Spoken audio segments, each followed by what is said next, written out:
सदस्य आदरणीय प्रियंका गांधी वाड्रा जी हमारे बीच में पधार चुकी हैं। हम सब हमें भादर विकास खंड की तरफ से, भेड़ुआ विकास खंड की तरफ से और अमेठी विधानसभा की तरफ से हृदय से हार्दिक अभिनंदन करते हैं, स्वागत करते हैं। और इसी स्वागत की कड़ी में मैं चाहता हूं आदरणीय भाई आशीष शुक्ला जी उनका स्वागत करें। भाई आशीष शुक्ला जी।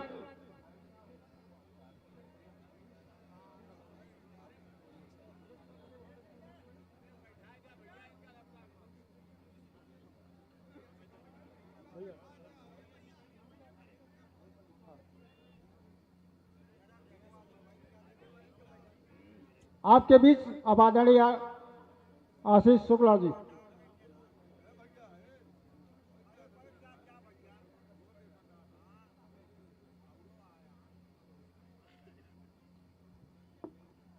सम्मानित साथियों, यहाँ पर उपस्थित हमारे सभी बुजुर्ग, माताएं एवं नौजवान साथियों, आज हर्ष का विषय है कि हम आप सबकी प्रिय दीदी प्रियंका दीदी हमारे आपके बीच में हैं। आप सब बहुत देर से इनके स्वागत के लिए यहाँ पर थे। भगवान ने भी जल वृष्टि किया।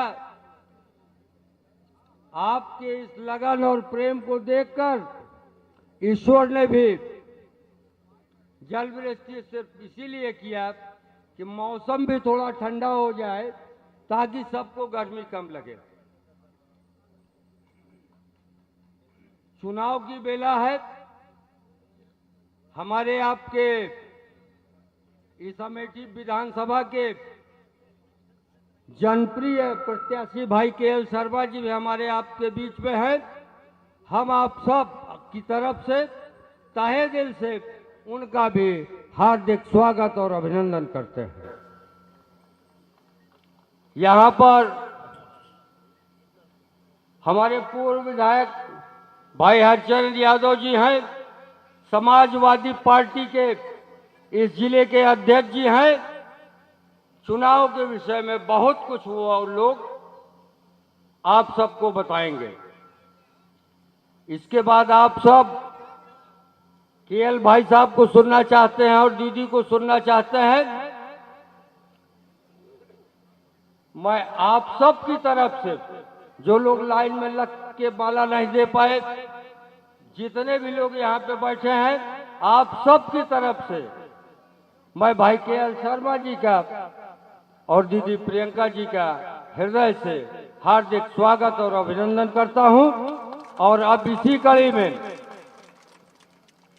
मैं समाजवादी पार्टी के इस जिले के अध्यक्ष भाई यादव जी से निवेदन करूंगा कि वो हमें अपना आशीर्वचन हम लोगों को दें, मार्गदर्शन करें, ताकि आगामी 20 तारीख को इनके दिखाए हुए रास्ते पर चलकर समाजवादी पार्टी और कांग्रेस पार्टी के नौजवान साथी कंधे से कंधा मिलाकर इस अमेठी की धरा से एक नया इतिहास लिखने का काम करें। समाजवादी पार्टी के अध्यक्ष भाई यादव।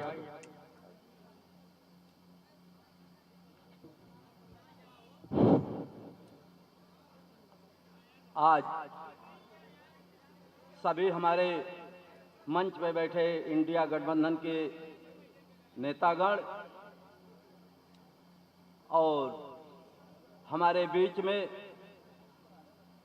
जिसका आप लोग इंतजार कर रहे थे, कांग्रेस के राष्ट्रीय महासचिव के रूप में मैं बहन प्रियंका जी का स्वागत वंदन अभिनंदन करता हूं। साथ में आए साथियों, हमारे बीच में लोकप्रिय प्रत्याशी, और प्रत्याशी तो मैं अब नहीं कहूंगा, लोकप्रिय सांसद हमारे बड़े भाई किशोरीलाल शर्मा जी, मैं उनका भी स्वागत वंदन करता हूं, अभिनंदन करता हूं। साथियों, कांग्रेस के सभी हमारे साथी गठबंधन के और समाजवादी पार्टी के सभी साथियों गठबंधन के मैं सबका स्वागत वंदन अभिनंदन करता हूं। बड़ी देर से हमारी माताएं बहनें भी इंतजार कर रही थी, मैं उनका स्वागत वंदन अभिनंदन करता हूं। और हमारे बीच में हमारे मीडिया भाई मैं उनका भी स्वागत वंदन अभिनंदन करता हूं। साथियों, केवल एक चीज मैं कहना चाहता हूं कि आज जो अमेठी जानी जाती है विश्व में, वो गांधी परिवार की देन है कि आज अमेठी विश्व में जानी जाती है। हम लोग बहुत बचपन में याद आता है कि जब राजीव जी सड़क पे जाल बिछाने का काम किया और यहाँ पर कंकड़ की सड़कें थी, अगर काली करने का काम किया या यहाँ कारखाने लगवाने का काम किया, तो गांधी परिवार की देन है। मैं उनसे पूछना चाहता हूं, जो लोग कहते हैं कि 70 साल से कांग्रेस ने देश को लूटा है, जब तुम्हारी 70 साल उम्र ही नहीं है तो कांग्रेस के बारे में कहने की तुम्हारी हिम्मत ही नहीं हो सकती कि जो है 70 साल से लूटा है, जब तुम्हारी उम्र ही नहीं है। साथियों, मैं एक चीज आप लोगों को केवल कहना चाह रहा हूं कि कांग्रेस भाइयों से मैं निवेदन करना चाहता हूं कि आप अकेले नहीं हो। समाजवादी पार्टी के साथी आपके साथ कंधे में कंधा लगा के खड़ा है और इस अत्याचारी सरकार को हटाने के लिए अगर जहां आपका पसीना गिरेगा वहां समाजवादी पार्टी का खून आपके साथ बहने के लिए तैयार है। और इस क्षेत्र की सांसद को इतनी उस तरीके से हरा दीजिए कि दोबारा वो अमेठी की तरफ मुंह न करे और जमानत न बचा सके। इसी के साथ मैं अपनी वाणी पे विराम देते हुए जय हिंद, जय भारत, जय समाजवाद, जय कांग्रेस। प्रियंका गांधी जिंदाबाद, राहुल गांधी जिंदाबाद। अब इसके बाद हमारे बीच में अमेठी के पूर्व विधायक रहे आदरणीय हरिचंद यादव जी हमारे बीच में हैं। हम चाहते हैं वो भी अपना उद्बोधन हम लोगों के बीच में। आदरणीय हरिचंद यादव जी। परम श्रद्धेय राष्ट्रीय महासचिव प्रियंका गांधी जी, हमारे कांग्रेस के प्रत्याशी भाई KL शर्मा जी, उपस्थित हमारे सारे वरिष्ठ नेतागण, इंडिया गठबंधन के समय प्रियंका जी को सुनने का है, इसलिए मैं अमेठी का एक पूर्व विधायक होने के कारण अमेठी की जनता के द्वारा मैं प्रियंका जी का, भाई KL शर्मा तो यहाँ के सांसद हो रहे हैं, उनका भी आज स्वागत है। और मैं चाहता हूँ कि आप सब लोग प्रियंका जी के बातों को सुने और प्रियंका जी के बदौलत कांग्रेस यहाँ बहुत मजबूत हुई है। प्रियंका जी 10 वर्ष की थी तब से अमेठी में सक्रिय हुई। राजीव गांधी जी का चुनाव प्रियंका जी लड़ाती थी, सोनिया गांधी का चुनाव लड़ाती थी, कैप्टन सतीश शर्मा का चुनाव लड़ाया। और आज प्रियंका जी KL शर्मा के लिए भी आए हैं। और मैं दावा के साथ कहता हूं कि केवल मार्जिन बढ़ाना है। KL शर्मा जी, हम लोग गांव-गांव जा रहे हैं, KL शर्मा जी सांसद हो सके। एक तरफ से आंधी बही है, बस हम लोगों को हर पूर्वे से वोट निकालना है। पोलिंग के दिन हम अगर यहाँ से 70% भी वोट निकाल लेते हैं तो भाजपा के प्रत्याशी की जमानत बचना मुश्किल हो जाएगा। इन्हीं शब्दों के साथ मैं पुनः प्रियंका जी का स्वागत करता हूं। मैं एक बात ये भी कहना चाहता हूं कि हम लोग, हमारे 3 बार विधायक बनने में प्रियंका जी का बहुत बड़ा योगदान रहा। इनके ही योगदान से मैं चुनाव में सफल होता रहा हूं। इन्हीं शब्दों के साथ मैं पुनः आप सभी को तरफ से स्वागत करता हूं। जय हिंद, जय भारत। धन्यवाद विधायक जी। अब मैं उस शख्सियत की को आहूत करने जा रहा हूं जिन्होंने 1-2 वर्षों नहीं पूरे 4 दशक तक अमेठी की सेवा की। मनसा वाचा कर्मणा आदरणीय सोनिया गांधी जी के, प्रियंका गांधी जी के, राहुल गांधी जी के जो विकास का सपना था अमेठी को, उसको पूरा किया। हमारे आदरणीय प्रत्याशी आदरणीय KL शर्मा जी हमारे बीच में हैं। हम चाहते हैं उनका आशीर्वचन हम लोगों के बीच में हो। सम्मानीय आदरणीय KL शर्मा जी। किशोरीलाल शर्मा जिंदाबाद, जिंदाबाद, जिंदाबाद। किशोरीलाल शर्मा जिंदाबाद, जिंदाबाद, जिंदाबाद। आदरणीय प्रियंका जी, आशीष जी, हरचंद जी, हमारे समाजवादी के जिला अध्यक्ष जी और मंचासीन तमाम नेतागण और हमारे इस ब्लॉक की प्रबुद्ध जनता, हमारे लीडर्स, क्योंकि मैं सबसे बड़ा आभारी गांधी परिवार का हूं, जिन्होंने आप के बीच से एक सामान्य से कार्यकर्ता को उठा के इतनी बड़ी जिम्मेवारी दी। मैं आभारी हूं इनका और सोनिया जी का और राहुल जी का, क्योंकि मेरे को पता है कि जब इन्होंने मेरे को बात किया तो मैंने कहा कि आप नॉमिनेशन करके जाइए और सर्टिफिकेट लेके जाइए, ऐसा माहौल जनता के बीच में बना है। तो मैंने भावना आपकी देखी थी कि किस तरह का प्यार गांधी परिवार के प्रति आपके दिलों में है। मैं आदेश हुआ, उन्होंने कहा कि नहीं आप ही को लड़ना है, तो उस आदेश का एक सिपाही की तरह मैंने पालन किया और आपके बीच में लड़ने के लिए आया। मैं किसी मुगालते में नहीं रहता हूं कि मैं यहाँ का कोई बहुत बड़ा नेता हूं और या कोई बहुत बड़ा आदमी हूं। मैं सामान्य से परिवार से उठ के 40 साल से मैं आपकी सेवा किया। वो सेवा भाव जब मैं 1983 में आया था तो हमने राजीव जी को आप लोगों को मिलते देखा है कि किस हम्बल तरीके से, किस नरम तरीके से आपसे मिलते थे। ये हमने उनसे सीखा, सोनिया जी से सीखा, राहुल जी से सीखा, क्योंकि मैं 40 साल से आपके निरंतर रायबरेली अमेठी के बीच में आपकी सेवा करता रहा। तो इलेक्शन लड़वाते रहे, अपना इलेक्शन लड़ने की तो कभी बात ही नहीं सोची थी, लेकिन आदेश हुआ तो पार्टी का सिपाही हूँ तो मैं लड़ने के लिए आपके बीच में आ गया। और मैं आपको ये बता देता हूँ कि मैं अपना कोई बड़ी बात नहीं है मेरे लिए, क्योंकि अगर मैं यहाँ पे आया हूँ तो आपकी ताकत और गांधी परिवार की ताकत के उसमें आया हूँ, वरना मैं अपने आप में यहाँ कुछ भी नहीं। तो अगर इनकी ताकत है मेरे पीछे और आपकी ताकत है तो मैं इलेक्शन ये लड़ पा रहा हूँ। तो मैं जहाँ जहाँ जा रहा हूँ, तो मैंने यहाँ काम किया, बरसों बरस काम किया है। हम लोग जिस गांव में जाते थे तो उस समय कई बार होता था कि भाई आदमी निकालना, जब कैप्टन साहब लड़ते थे यहाँ से चुनाव, क्योंकि दोस्त उनको आपने चुनाव लड़ाए हैं, लेकिन परिस्थिति अब मैं देख रहा हूँ कि जनता यहाँ की बदलाव चाहती है। तो जनता की आंखों से और दिल से इलेक्शन साफ हो जाता है और आपके अंदर वही उमंग जो 99 में सोनिया जी के लिए थी, वो उमंग आपके बीच में है। और मैं सेवा आपकी करूंगा, दुगनी गति से सेवा करूंगा। और उसके बाद अगर कोई शिकायत आपको रहेगी तो गांधी परिवार का दरवाज़ा आपके लिए हमेशा खुला रहेगा। आप कह दीजिएगा कि आपने भेजा था लेकिन वो सही काम नहीं कर रहा, और इनके साथ इनका दरवाज़ा, जो गांधी परिवार का दरवाज़ा सदा अमेठी के लिए खुला रहा।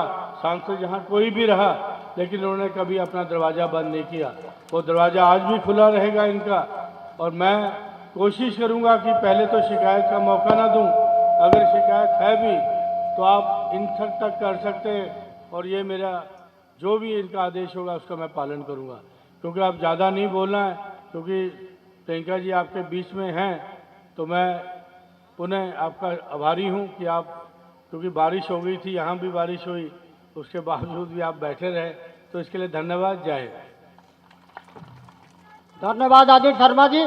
अब मैं हिंदुस्तान की उस शख्सियत का इस मंच पर आह्वान करना चाहूंगा जिनके बोलने से ये अहंकारी सरकार हिल जाया करती है। इंदिरा गांधी जैसा जज्बा, वो चलती है तो लगता है आंधी चल रही है, फिर इंदिरा गांधी जी चल रही हैं। हम सबकी प्रियता अमेठी की दीदी आदरणीय प्रियंका गांधी जी हमारे बीच में हम सबको प्रियंका गांधी जिंदाबाद, जिंदाबाद, जिंदाबाद। प्रियंका गांधी जिंदाबाद, जिंदाबाद, जिंदाबाद। राहुल गांधी, अखिलेश यादव जिंदाबाद, जिंदाबाद। प्रियंका गांधी, राहुल गांधी जिंदाबाद, जिंदाबाद।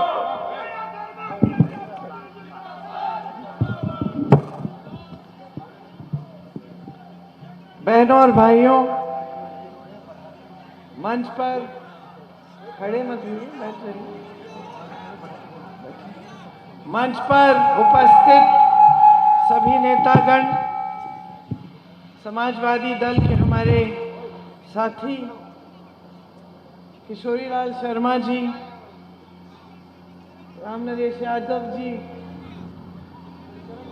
सॉरी हरचरण यादव जी, माफ करिए, हरचरण यादव जी, आशीष शुक्ला जी, समाजवादी दल के जिलाध्यक्ष जी, आपका नाम जय सिंह प्रताप यादव जी, जो युवा नेता हैं समाजवादी दल के, और यहाँ उपस्थित सभी साथी, सभी कांग्रेस के कार्यकर्तागण, मेरी प्यारी बहनें, मेरे प्यारे भाई, आपका इस सभा में बहुत बहुत स्वागत। पास लाना। मेरा गला थोड़ा बैठा हुआ है, बहुत भाषण दे रही हूँ सुबह से, कुछ दिन हो गए, रात रात तक हम चलते हैं। आज हमें देरी भी इसलिए हुई कि रास्ते में लोग इंतज़ार करते हैं, तो बार बार रुक कर लोगों से बात करके हम आए। तो मैं आपकी सबसे पहले आभारी हूँ कि आपने अपना समय निकाला, और इतनी समय से बारिश भी हुई लेकिन आप यहाँ से हिले नहीं। देखिए, अमेठी की जनता के साथ हमारा पुराना रिश्ता है, और ये एक राजनीतिक रिश्ता नहीं है, ये एक श्रद्धा का रिश्ता है, प्रेम समर्पण का रिश्ता है। आपको ठीक से सुनाई दे रहा है या उस माइक पे जाऊं? यहाँ आवाज ठीक से आ रही है? नहीं आ रही है? उधर से ज्यादा सही आएगी, इधर से ही ठीक है।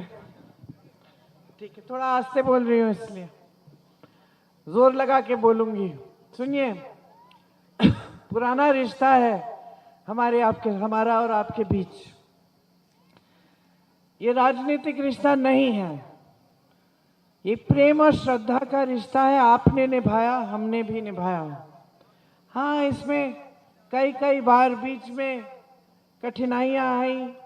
कभी आपने निर्णय लिया, जैसे पिछली बार आपने मेरे भाई साहब राहुल जी को हराया, ये आपका निर्णय था। हमारे मन में जनता हमेशा सर्वोपरि रहती है, इसलिए जो भी आपका निर्णय रहा उसको हम प्रेम से और श्रद्धा से स्वीकार करते हैं। लेकिन ये रिश्ता नहीं टूटता। आपने भैया को हराया, 2 साल बाद कोरोना हुआ। कोरोना में मोदी जी की सरकार ने अचानक लॉकडाउन कराया, सब दुकानें बंद कर दी, सब ट्रेनें बंद हो गईं, सब बसें बंद हो गईं। मुझे याद है उस दिन जब शाम को पूरे देश भर में लॉकडाउन का वो टीवी पे मोदी जी आए और उन्होंने बोला कल से सब कुछ बंद। कुछ ही घंटों बाद मेरे बड़े भाई राहुल जी का फोन आया और उन्होंने कहा, देखो इन्होंने तो लॉकडाउन कर लिया है, सारे साधन बंद हो गए हैं, अमेठी के बहुत लोग पलायन करके जाते हैं, कुछ मुंबई में होंगे, दिल्ली में होंगे, हैदराबाद में होंगे, अलग अलग प्रदेशों में होंगे। और उन्होंने मुझे निर्देश दिया कि प्रियंका, जहां जहां है उन्हें ढूंढो और घर पहुंचा दो। तो हमने एक हेल्पलाइन जारी की और हमने कहा कि यूपी के, अमेठी के, रायबरेली के जितने भी लोग हैं इस नंबर को फोन करें। और अचानक फोन आने लगे, किशोरी भाई साहब, मेरे और साथी जो यूपी में काम करते थे, हम 16 घंटों के लिए फोन पे रहे। अमेठी के लोग गुजरात में फंसे थे। एक लड़के ने मुझे फोन किया, रोने लग गया जब मेरी आवाज़ सुनी, और मैंने उसको कहा कि मैं राहुल भैया की बहन हूँ और मैं मदद करूँगी। रोने लग गया, कहा दीदी हम मर जाएंगे, हमारे पास कुछ नहीं है, कल तक खाना भी नहीं बचा, हम 16-17 लोग हैं यहाँ फंसे हुए हैं, डर लग रहा है।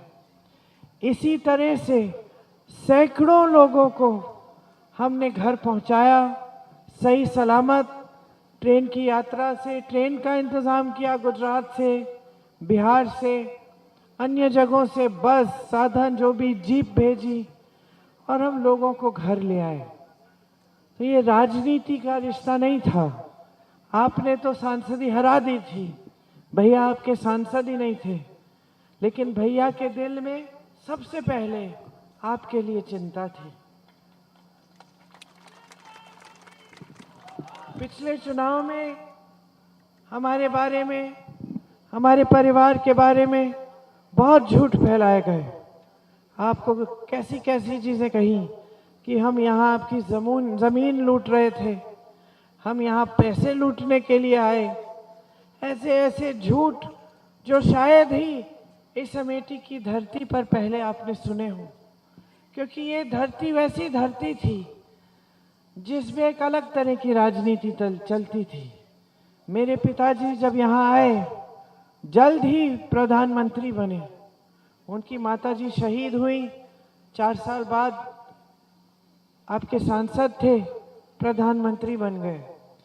और प्रधानमंत्री होते हुए आपके घर घर में आए, आपकी समस्याओं को पूछने आए, आपसे डांट भी खाई, आपके सामने झुके और एक ऐसा रिश्ता उन्होंने शुरू किया जो एकदम श्रद्धा से भरा हुआ था। तो आपके सामने झूठ बोलने का, आपको गुमराह करने का, आपको धर्म के नाम पर, भगवान के नाम पर आपसे वोट लेने का तो सोचा ही नहीं था। हम सोच भी नहीं सकते थे कि हम अमेठी आएंगे और जनता को गुमराह करेंगे, फुसलाएंगे और उस आधार पे हम वोट लेंगे। हमारे पिताजी के बाद माताजी आई, माताजी भी वही श्रद्धा लाई। अपने शहीद पति के जो सपने थे अपने सांसदीय क्षेत्र के लिए, वो पूरा करने के लिए आई।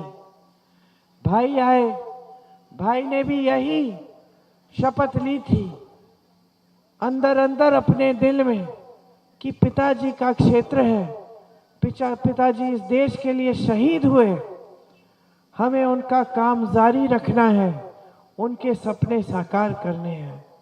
तो हमारे मन में ये बात आ भी नहीं सकती थी कि हम कहीं आपको झूठ बोलें, कि हम किसी भी अलग मुद्दे पर आपसे वोट मांगे। हमारा धर्म ये था, कर्तव्य ये था कि हम काम करें और काम के आधार पर ही आपसे वोट मांगा, काम के आधार पर ही आपसे समर्थन मांगा, काम के आधार पर ही हमारा रिश्ता जुड़ा आपसे। फिर एक प्रत्याशी आई भाजपा से पिछले चुनाव में, या शायद उससे पहले वाले चुनाव में आई, 14 में आई थी, 14 में आई, फिर 19 में आई। और ये झूठ बोलने का सिलसिला, जनता को गुमराह करने का सिलसिला शुरू हुआ। मेरी बहनें आपके घरों में आई, आपके साथ दुर्दुरिया किया, आपसे वचन लगवाया, भगवान के नाम कहा, वचन दो भगवान को कि भाजपा को वोट देंगी, क्योंकि कांग्रेस धर्म की विरोधी पार्टी है। जो पार्टी महात्मा गांधी ने बनाई,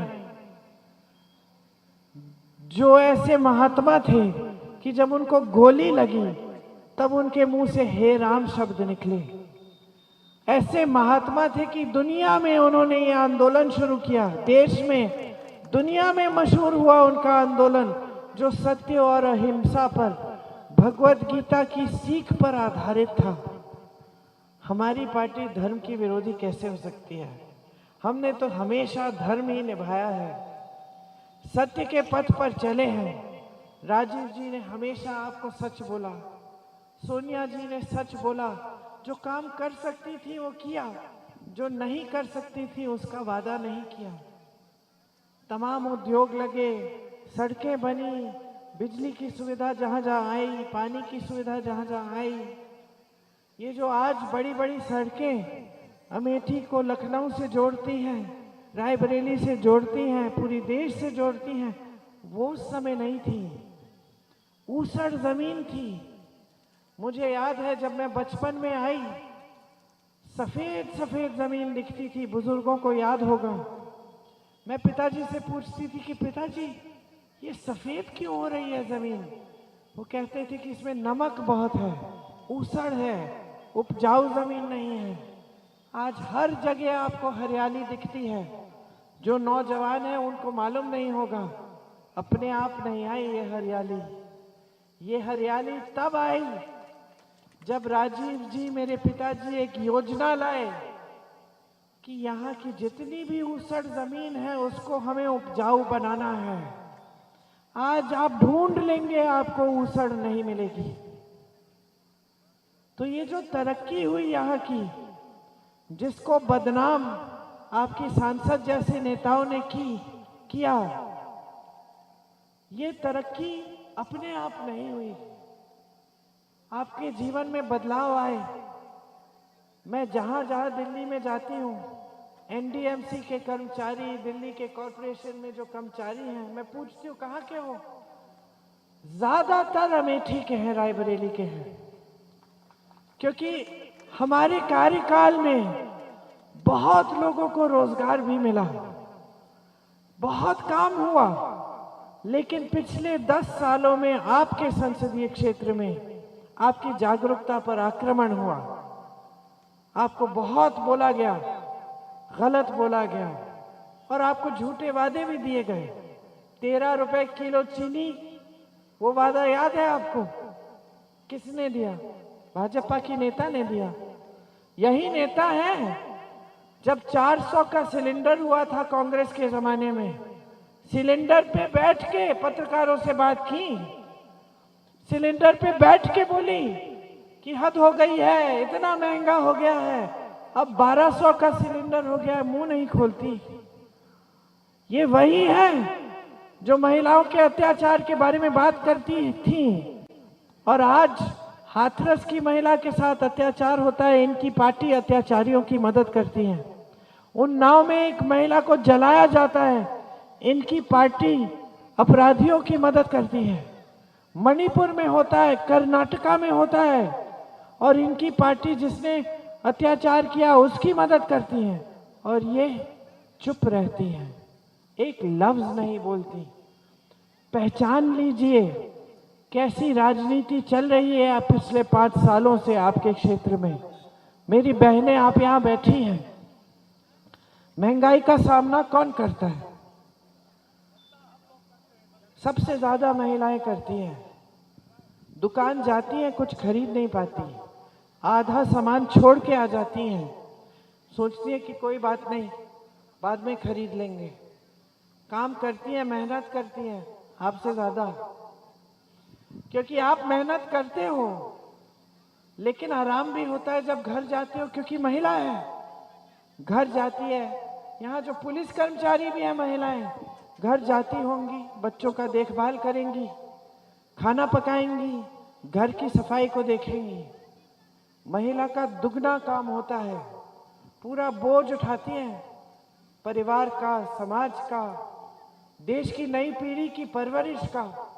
लेकिन इनकी सुनवाई कहाँ है? आज महंगाई से जूझ रही हैं। 1200 का सिलेंडर, मिट्टी के तेल, चीनी नहीं मिलता, सब महंगा हो गया है। सब्जी महंगी, आटा महंगा, दाल महंगा, सब कुछ महंगा हो गया है, सस्ता कुछ नहीं रहा। 50 क्या मिलती ही नहीं है। वहां मैं रायबरेली में कह रही थी, दीदी मिलती थोड़ी है चीनी। आप सांसद तक पहुंच जाएं, वही बड़ी बात होगी। बात करना छोड़िए। आपके सांसद प्रधानमंत्री होते थे, आपको पहुंचना नहीं पड़ता था, वो पहुंच जाते थे आपके बीच। आपके सांसद प्रधानमंत्री होते थे, खुद गाड़ी चला के आपके घरों में आकर सर झुका के आपसे बात करते थे। आपके सांसद प्रधानमंत्री थे, कभी अहंकार नहीं दिखाते थे।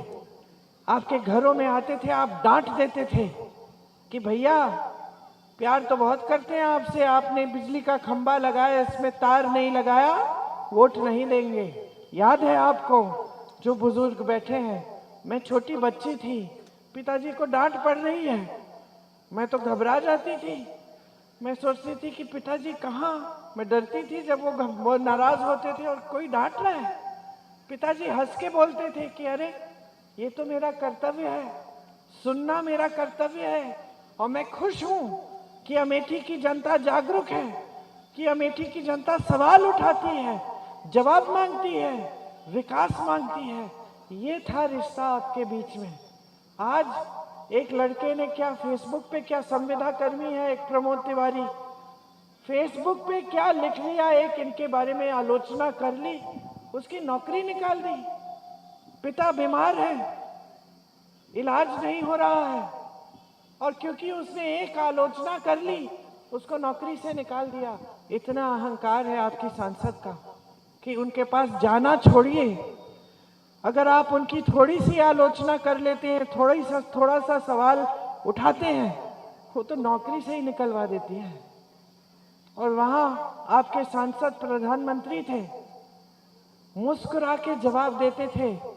मुझे याद है मेरी माताजी के समय जब मैं यहाँ की प्रभारी रहती थी किशोरीलाल शर्मा जी के साथ, मैं जाती थी गांव में तो ऐसी डांट पड़ती थी कभी कि अच्छा बहन जी आ गई हैं, अब आई हैं, कितना समय हो गया, सड़क बनानी थी आपने, अभी तक खड़िंजा नहीं लगाया है। ये डांट खाती थी, जवाब देती थी कि नहीं नहीं मैं अभी कराती हूँ इसको। तो ऐसे ही तो कार्य हुए यहाँ। आज क्या है कि पूरे देश भर में नेता बहुत अहंकारी हो गए हैं। भाजपा के नेता हैं, बार बार जीत रहे हैं चुनाव, जनता पूछ नहीं रही है। ये लोग धर्म का नाम लेते हैं, धर्म के आधार पर आपसे वोट लेते हैं। जनता इनसे सवाल नहीं उठा रही है कि भाई किया क्या है हमारे लिए, तो जवाब देना नहीं पड़ रहा है। कहाँ वो जनता, यहीं की हमारे अमेठी की जागरूक जनता जो प्रधानमंत्री को खड़ा कर देती थी, कहती थी कि भाई करो नहीं तो वोट नहीं मिलेगा। और कहाँ आज की जनता जो धर्म का नाम लेते हैं, ये आपको गलत गलत बातें बता देते हैं कि बाकी पार्टियां धर्म विरोधी हैं, बाकी पार्टियां आपकी भैंस चुरा लेगी, बाकी पार्टियां आपके मंगलसूत्र चुरा के किसी और को दे देंगी, सारे झूठ। और आप चुप रहते हैं। ये शिकायत है आपसे, मैं शिकायत कर रही हूं आपसे। आप देखते हैं कि देश की सारी संपत्ति मोदी जी अपने खरबपति मित्रों को दे रहे हैं और आप मौन हैं, सवाल नहीं उठाते। सारी संपत्ति उठा के देश के कोयले के खदान, देश की बिजली, देश के बंदरगाह, देश के हवाई अड्डे, देश की बड़ी बड़ी कंपनियां जिससे आपको नौकरी मिलती थी, रोजगार मिलता था, सब बड़े बड़े खरबपतियों को दे दिए।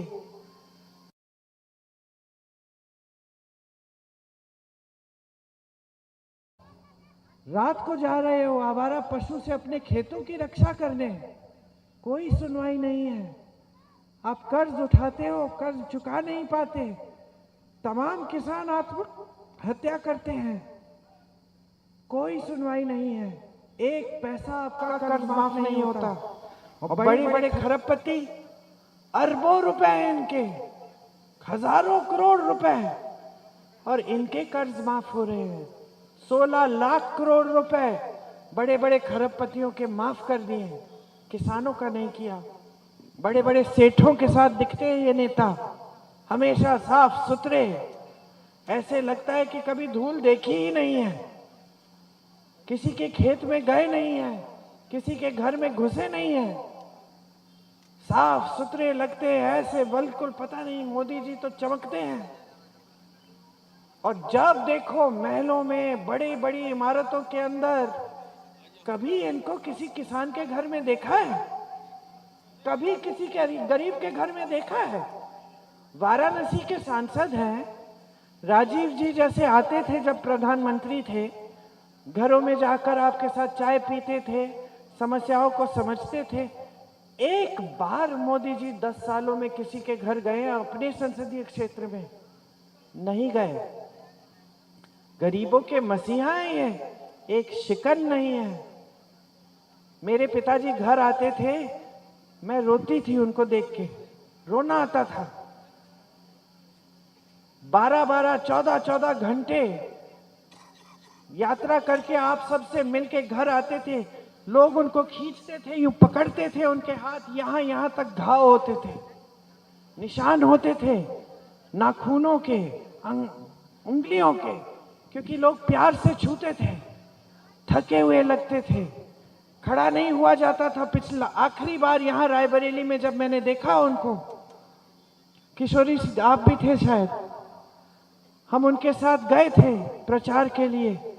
इतना काम कर रहे थे कि थक गए थे, एकदम थकावट दिख रही थी, लेकिन रुके नहीं। कुर्ता साफ नहीं होता था कभी, धूल से भरा होता था, बाल धूल से भरे हुए। ये थे प्रधानमंत्री। और सिर्फ राजीव जी नहीं, सिर्फ राजीव जी या मेरे परिवार के सदस्य नहीं, बड़े बड़े प्रधानमंत्री रहे, वाजपेयी जी, सभ्य इंसान थे। कभी आपके सामने आकर ऐसी अजीब सी बातें नहीं की जैसे नरेंद्र मोदी जी करते हैं। और इनकी जवाबदेही खत्म कर दिया आपने। इनको ये नहीं लगता कि जनता के सामने 10 साल बाद चुनाव के समय आए हैं, जनता को कम से कम हम ये तो बता दें कि काम क्या किया है। हम ये तो बता दें कि अगले 5 सालों में क्या योजना है जनता के लिए। इतना भी आदर नहीं है जनता के लिए, सब अहंकार ही अहंकार है, सत्ता, शोहरत, शान, बस यही है।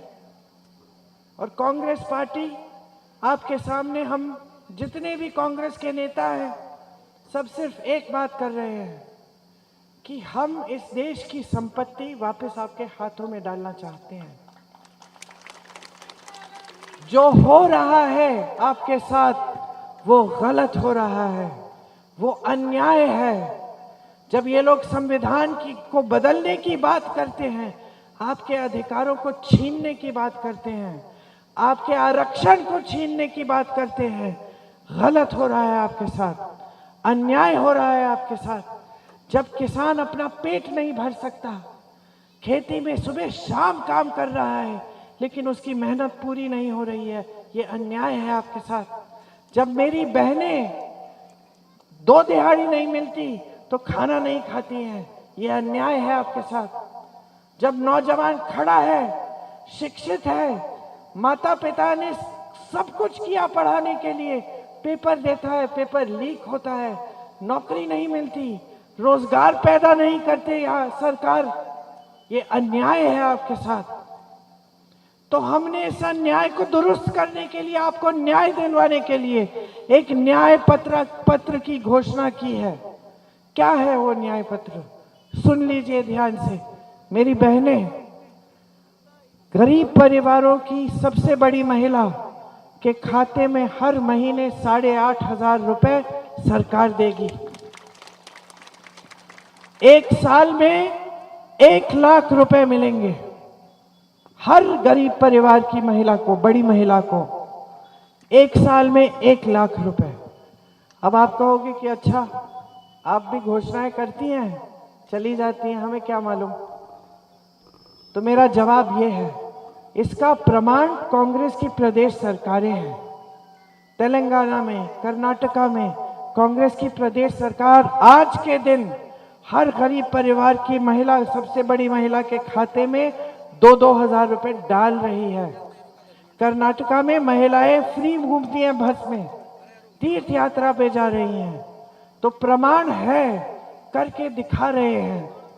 हम एक और योजना लाएंगे, 25 लाख तक जितनी भी स्वास्थ्य सेवाएं हैं आपके लिए मुफ्त होंगी। मतलब 25 लाख रुपए तक जितना भी इलाज कराना है कराओ, सरकार पैसा देगी, क्योंकि आपका पैसा है, आपकी संपत्ति है, सरकार देगी।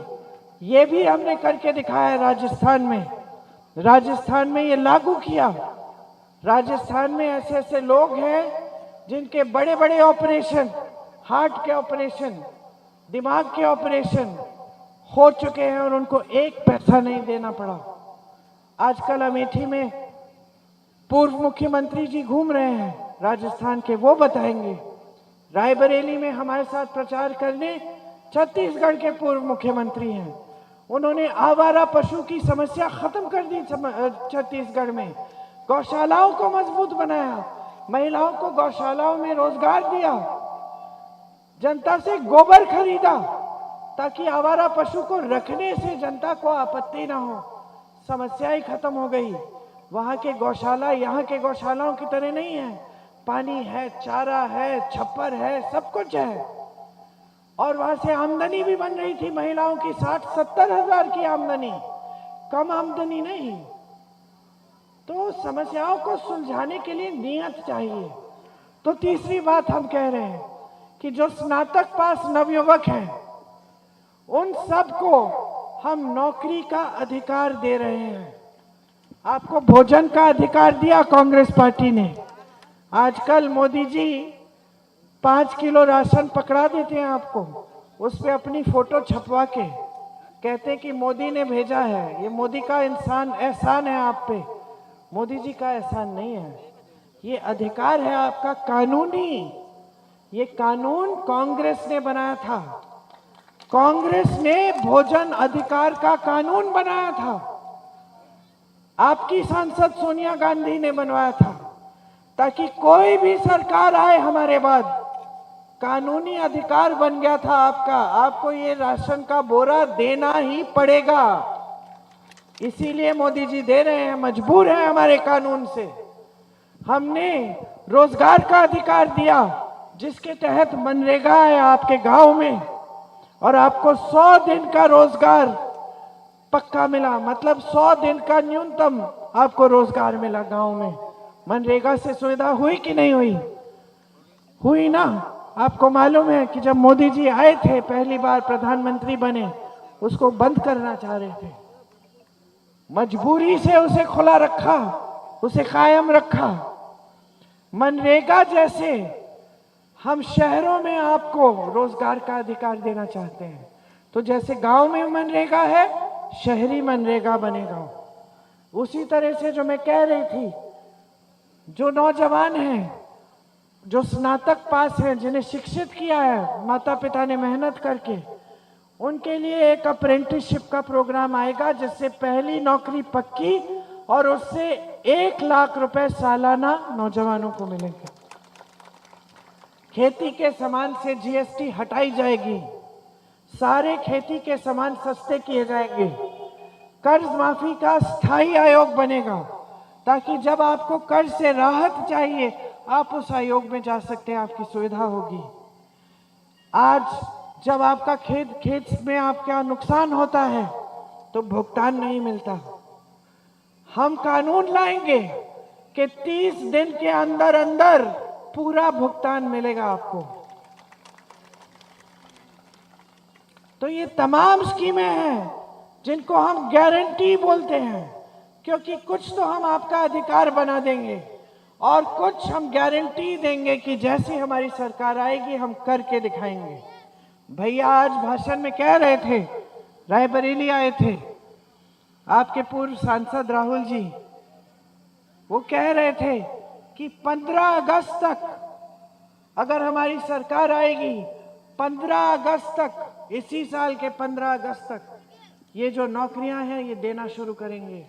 जो 30 लाख खाली पद पड़े हैं जिन्हें मोदी जी ने भरा नहीं है, उनको भर के दिखाएंगे। तो ये सब काम हम करना चाहते हैं आपके लिए। और दिल से एक बात बताती हूँ, आप अमेठी की जनता है, परिवार समान है, आपके लिए तो दरवाजे हमेशा खुले रहे और खुले रहेंगे, चाहे आप चाहें हमें ना चाहें। लेकिन दिल से मैं एक बात कहना चाहती हूँ, मेरे लिए ये पवित्र भूमि है, मेरे पिता की कर्म भूमि है, मेरे पिता शहीद हुए इस देश के लिए। मैं 19 साल की थी, वो मात्र 46 साल के थे जब उन्होंने जान दे दी देश के लिए।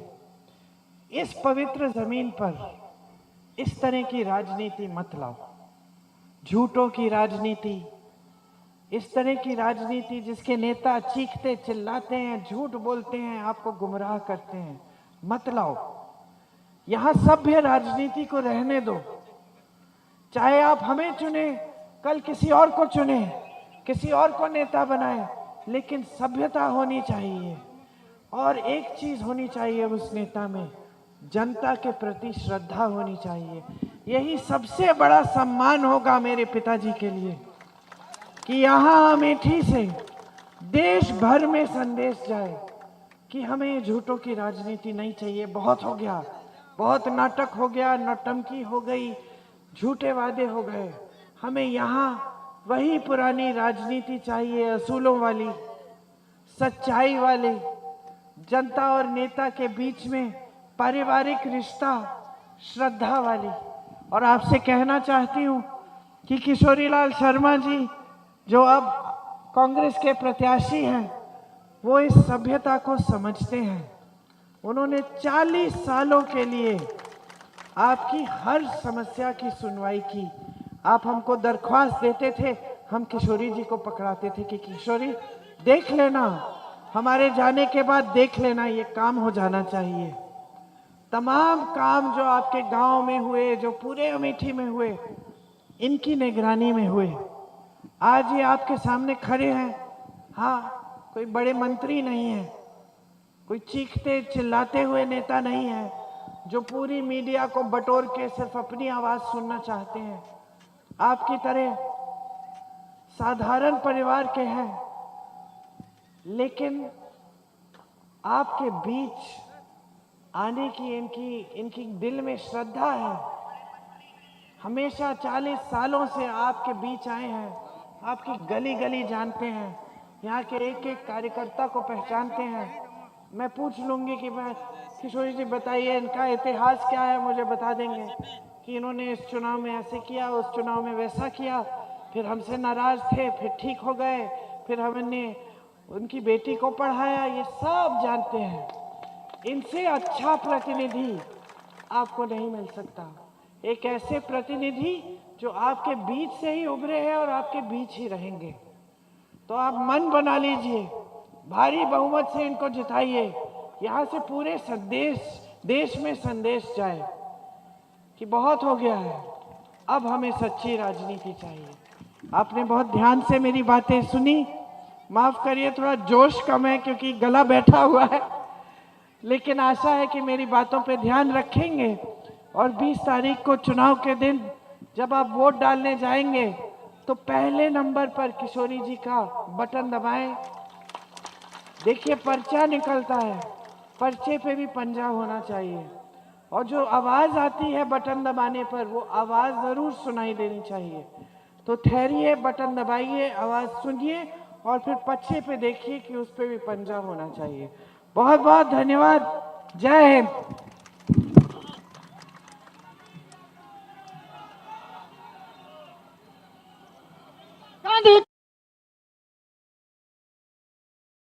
गांधी के शर्मा, सोनिया